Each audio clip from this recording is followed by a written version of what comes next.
दोस्तों, आज का यह आर्टिकल आप सभी के लिए बहुत ही इंटरेस्टिंग और लाइफ चेंजिंग साबित होने वाला है, क्योंकि दोस्तों आज मैं आपके साथ भगवान श्री कृष्ण के 10 उपदेश शेयर करने वाला हूँ जो आपको आपके जीवन में सफलता हासिल करने में बहुत मददगार साबित होंगे।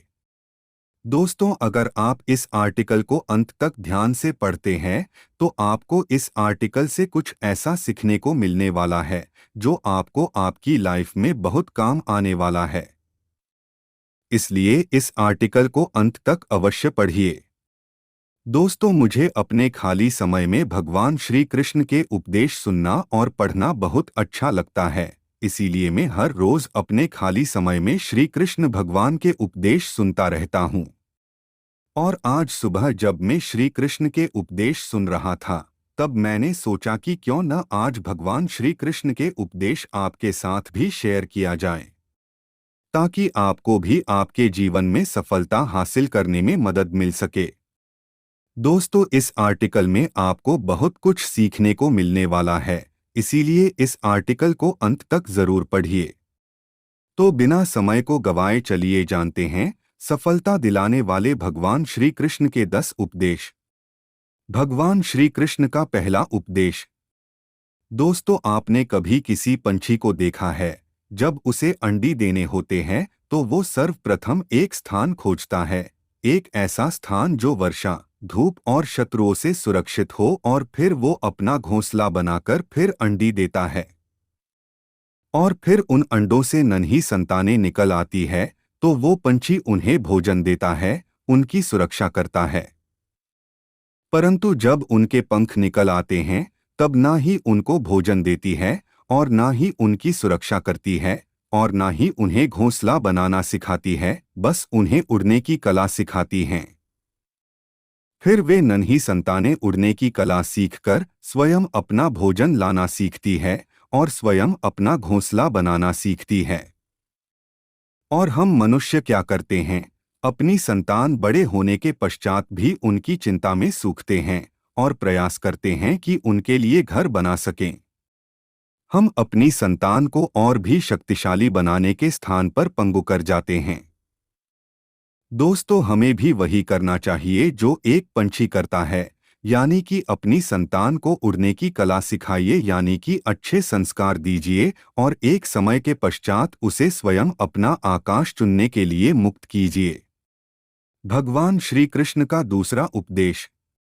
दोस्तों, आप जानते हैं कि अनगिनत प्रयासों के पश्चात एक चींटी अपने लिए एक छोटा सा घर बना पाती है, जो अन्य जीवों के लिए सरल सी बात है। लेकिन उस चींटी के लिए उसके जीवन की सबसे बड़ी घटना है और सबसे बड़ी सफलता भी है। भविष्य में वो चींटी रहे या न रहे, लेकिन उसके द्वारा बनाया हुआ घर बहुत सालों तक टिका रहता है। दोस्तों, हमारे जीवन में सफलता के साथ भी वैसा ही होता है। आपको और हम सभी को एक दिन में ही सफलता नहीं मिलती है, लेकिन यदि आप प्रतिदिन बिना रुके प्रयास करते हैं तो एक दिन आपको सफलता अवश्य मिलेगी। दोस्तों, आप ये स्मरण रखिएगा कि भाग्य के द्वार उनके लिए नहीं खुलते जो हार मान लेते हैं, बल्कि ये भाग्य उनका स्वागत करता है जो उठकर उनके द्वार खटखटाने का प्रयास करते हैं। इसीलिए प्रयास करते रहिए तो सफलता आपके पास एक न एक दिन आएगी ही आएगी। भगवान श्री कृष्ण का तीसरा उपदेश। दोस्तों, आपने घर के दरवाजों को लॉक करने के लिए लगाए हुए तालों को तो देखा ही होगा।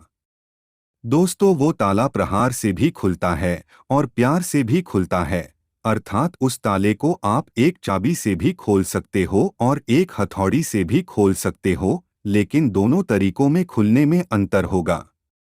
अगर आप उस ताले को प्रहार से खोलोगे तो वह ताला फिर से काम में नहीं आएगा, किंतु यदि आप उस ताले को उसकी चाबी से खोलोगे तो वह ताला सदा काम आएगा। दोस्तों, ठीक उसी प्रकार हमारे जीवन में संबंध भी कुछ इसी प्रकार होते हैं। हमारे जीवन के आनंद रूपी धन की रक्षा करते हैं, किंतु प्रेम से, यदि अगर क्रोध से किया जाए तो वे किसी काम के नहीं रह जाते हैं। इसीलिए उन्हें सदा प्रेम की चाबी से खोलिए, न कि क्रोध रूपी हथौड़ी से। क्योंकि हर बार आप नया ताला ला सकते हैं, लेकिन नए रिश्ते नहीं ला सकते हैं। भगवान श्री कृष्ण का चौथा उपदेश। जीवन क्या है? यह जीवन हम जन्म लेते हैं और बड़े होते हैं और हमारे माँ बाप हमें पालते हैं। फिर उनके धन से हमारा बालपन बीतता है। फिर हम बड़े होते हैं और हम विवाह कर लेते हैं। फिर हमारी संतानें होती है, हम उनको पालते हैं और फिर हम वृद्ध हो जाते हैं और एक दिन इस संसार से चले जाते हैं। क्या यही जीवन है? दोस्तों, आपके और हम भी के जीवन में यह प्रश्न कई बार आता होगा, है ना? अब मैं आपको एक जल के जीवन के बारे बताता हूँ। सागर से भाप बनकर उठता है, मेघ बनकर बरसता है और फिरंदी बनकर फिर से सागर में समावेश करता है। किंतु कभी ये प्रश्न नहीं करता कि उसका जीवन क्या है और उसका उद्देश्य क्या है। कैसे, आइए जानते हैं। जल हर भाव जीता है और जितना बन सके देता जाता है। जब सागर में होता है तो असंख्य जन जीवों को जीवन देता है।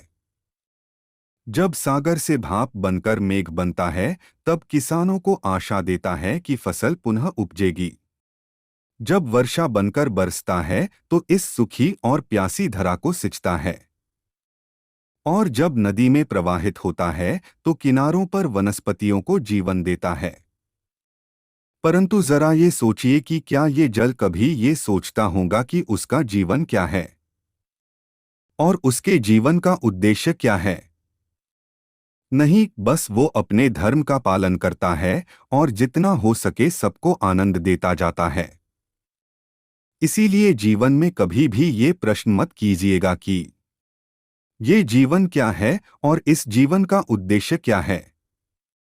बस इस जीवन को अच्छे कर्म करते हुए जियो और जितना हो सके सबको को आनंद देते रहिए। फिर आपका मन प्रसन्न होकर बोलेगा कि राधे राधे। भगवान श्री कृष्ण का पांचवा उपदेश। दोस्तों, कभी वर्षा के कारण बने कीचड़ से होकर आप कभी अपने घर गए हैं तो आपको पता ही होगा कि पादुका पहनने के कारण उस कीचड़ से तो आप बच जाते हैं, किंतु उन पादुकाओं द्वारा उड़ने वाली बूंदें आपके वस्त्रों को मैला कर ही देती हैं। किंतु फिर भी उस बूंदों से आपके वस्त्र गंदे हो जाएंगे, इस कारण से आप चप्पल पहनना तो नहीं छोड़ते हैं ना। ठीक इसी प्रकार जीवन में कुछ ऐसे लोग भी आते हैं पादुका के भांति, जो आपको कीचड़ से तो बचा लेते हैं, लेकिन वस्त्र रूपी आपके मन पर शंका के दाग लगा ही जाते हैं। आवश्यकता नहीं है, बल्कि आवश्यक है यह सोचना कि आपको आपके पाप कीचड़ से बचाने हैं या आपके वस्त्र। अर्थात हमें हमारे जीवन में गंभीर होना अच्छी बात है, लेकिन अगर आप हर बात को गंभीरता से लोगे तो इस जीवन का आनंद समाप्त हो जाएगा। दोस्तों, ये संसार अनित्य है। इसीलिए दोस्तों, श्री कृष्ण कहते हैं कि जब तक ये जीवन है तब तक आप संतोष और आनंद से जिए।